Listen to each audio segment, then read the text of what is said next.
worst announcement your school ever made? It was an ordinary Tuesday morning when the principal's voice crackled over the intercom, asking all students to remain in their classrooms. Something in his tone made us all stop talking immediately. Students and faculty, I regret to inform you that one of our buses was involved in an accident this morning. The classroom went silent. We all knew which bus he meant, bus 17, which hadn't arrived yet. It carried kids from the rural part of our district, about 30 students from grades 7 through 12. Emergency services are on the scene. We will update you as information becomes available. Counselors will be in the library for anyone who needs support. That was it. No details about injuries or what happened, just enough information to terrify everyone. My best friend Ellie was on bus 17.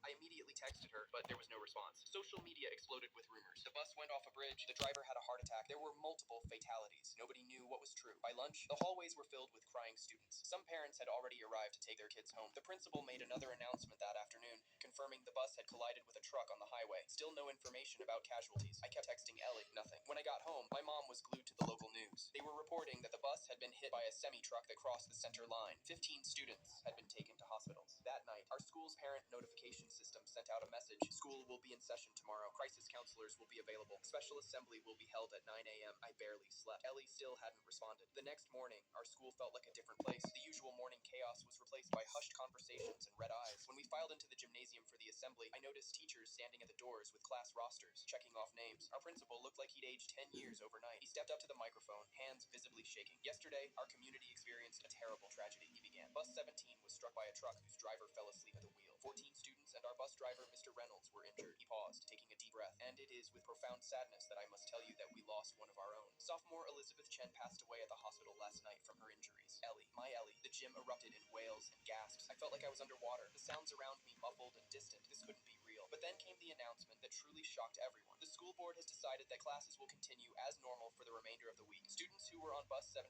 are expected to return to school as soon as they are medically cleared. Outrage rippled through the gym. How could they expect us to just continue with algebra and English literature when Ellie was gone, when our classmates were still in hospital beds? What happened next changed our school forever. One by one, students stood up and walked out. First seniors, then juniors, then everyone else. We didn't say a word, just stood and left. Teachers watched, but no one tried to stop us. We gathered in the parking lot, hundreds of us, unsure what to do next. Then someone started walking toward the crash site, about a mile from our school. We all followed. By the time we reached the intersection, we were a silent procession, stretching back as far as I could see. Someone had already created a memorial with flowers and photos. The local news crews filmed it all. By evening, the school board had reversed their decision. Classes were canceled for the rest of the week. Ellie's funeral would be a school-wide event. In the months that followed, our community changed. We raised money for the injured students' medical bills. We successfully petitioned for a traffic light at that dangerous intersection. We created a scholarship in Ellie's name. The worst announcement wasn't just about the crash or even about losing Ellie. It was the callous expectation that we should just carry on as if nothing had happened. And how that united us. What's the worst announcement your school